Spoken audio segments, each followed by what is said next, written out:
Bonjour, bienvenue dans cette vidéo intitulée Bilan, examen et conseils pour réussir l'épreuve 6 du BTS NDAC. Le sommaire de cette vidéo, nous allons faire un premier bilan de la session examen 2021. Nous allons parler des activités réseau, de l'étude réflexive, des questions possibles à l'examen et enfin des conseils pour réussir l'épreuve. Commençons par le bilan examen session 2021. Tout d'abord, il est important de rappeler que cette épreuve est basée sur l'animation réseau. Beaucoup confondent les deux épreuves avec l'épreuve E4, pourtant c'est assez différent. C'est important aussi de bien comprendre la différence entre chaque réseau. Parfois il y a de la confusion, notamment parce qu'on ne sait pas ce que c'est un réseau de distributeur, on ne sait pas ce que c'est un réseau de vente directe. On présente un réseau de vente directe pour un réseau de distributeur ou inversement, etc. Du coup, ça invalide forcément les activités présentées puisqu'elles ne correspondent pas aux compétences. Ensuite, c'est important de développer les compétences qui sont attendues. Celles-ci sont clairement précisées en référentiel et la grille d'évaluation de l'examen. Important également de respecter le temps défini par l'épreuve. La difficulté de cette épreuve, c'est qu'il y a des temps définis pour présenter les activités, pour l'étude réflexive. C'est important de respecter ces temps. Nous allons revenir sur les compétences qui sont attendues. Alors, tout d'abord, c'est important de bien comprendre ce que c'est un réseau de distributeurs. Un réseau de distributeurs, c'est un intermédiaire entre un fabricant et le client final. Il peut s'agir bien sûr d'un grossiste, il peut s'agir d'une centrale d'achat ou de magasins, de grande distribution qui peut prendre la forme de formes assez variées. Un réseau de pharmacie, c'est aussi de la grande distribution. Qu'est-ce qui est attendu au niveau du réseau distributeur? C'est d'implanter et promouvoir l'offre chez les distributeurs. Donc implanter, c'est-à-dire choisir où est-ce qu'on va présenter son offre, où est-ce qu'on veut qu'elle soit placée. Et donc on va faire une proposition, on va faire une proposition de prix, un argumentaire par exemple. Promouvoir l'offre, ça veut dire aussi suivre une fois que cette offre, une fois qu'il y a eu un contrat de référencement, suivre cette offre avec des indicateurs et faire des propositions pour la dynamiser, par exemple avec des opérations promotionnelles ou d'animation par exemple. Ensuite, un réseau de partenaires. Un réseau de partenaires ont pour but de trouver des clients. On peut trouver par exemple des prescripteurs, on peut trouver des influenceurs sur les réseaux sociaux ou ailleurs d'ailleurs. On peut trouver un réseau de franchise, un réseau de concession. On peut également trouver un réseau d'agents commerciaux indépendants, on va dynamiser. Alors, un fournisseur, est-ce un partenaire? Non, dans le cas général. Et il peut avoir une exception au niveau particulier, c'est dans le cas si on a fait une opération commune avec son fournisseur, on organise une opération commune afin de dynamiser les ventes et de trouver des nouveaux clients. Qu'est-ce qu'on attend dans cette partie? On attend de participer au développement d'un réseau, donc de trouver des nouveaux partenaires, de les recruter, de les sélectionner et aussi de mobiliser ce réseau de partenaires. D'évaluer leurs performances, de pouvoir savoir comment on va dynamiser, d'organiser par exemple un séminaire, etc. Le réseau de vente directe. Un réseau de vente directe, c'est un producteur qui vend directement sans intermédiaire. Alors il vend souvent à travers un réseau de vendeurs à domicile indépendants.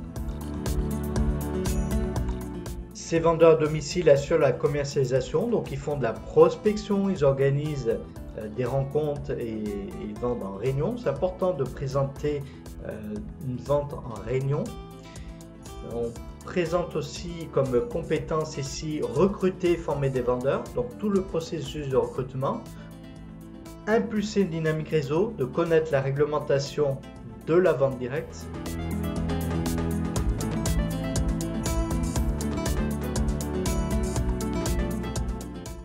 Les activités réseau. Tout d'abord, le temps respecté, 10 minutes sur l'activité réelle vécue et 10 minutes sur les deux autres. Une activité qui peut être réelle ou pas. Diagnostic. C'est important de présenter le diagnostic réseau. Pas sur l'entreprise, mais sur le réseau. Donc on peut présenter les forces, faiblesses, les avantages et inconvénients de ce réseau. Important aussi de faire un lien entre les parties, faire le lien entre diagnostic, contexte et animation présentée. Chacune des parties sont en lien les unes avec les autres. Montrer une démarche, qu'on a utilisé des outils, des indicateurs, des méthodes. Qu'est-ce qu'on a fait avant l'animation, pendant l'animation, après l'animation. Analyser les résultats, choisir plusieurs indicateurs, faire un comparatif, parce que des indicateurs seuls, c'est difficile de les évaluer. Bien choisir ses préconisations, notamment en fonction des résultats, en faisant le lien avec le contexte et le diagnostic. Et aussi, je dirais, important pour présenter les activités réseau, utiliser des annexes. Par exemple, si je présente une implantation chez un distributeur, je vais présenter le plan de rayon, je vais montrer des photos, je vais présenter un tableau de bord, je vais présenter un argumentaire de mon produit, etc. Je présente des annexes. L'étude réflexive. Alors, c'est important de parler de l'animation réseau.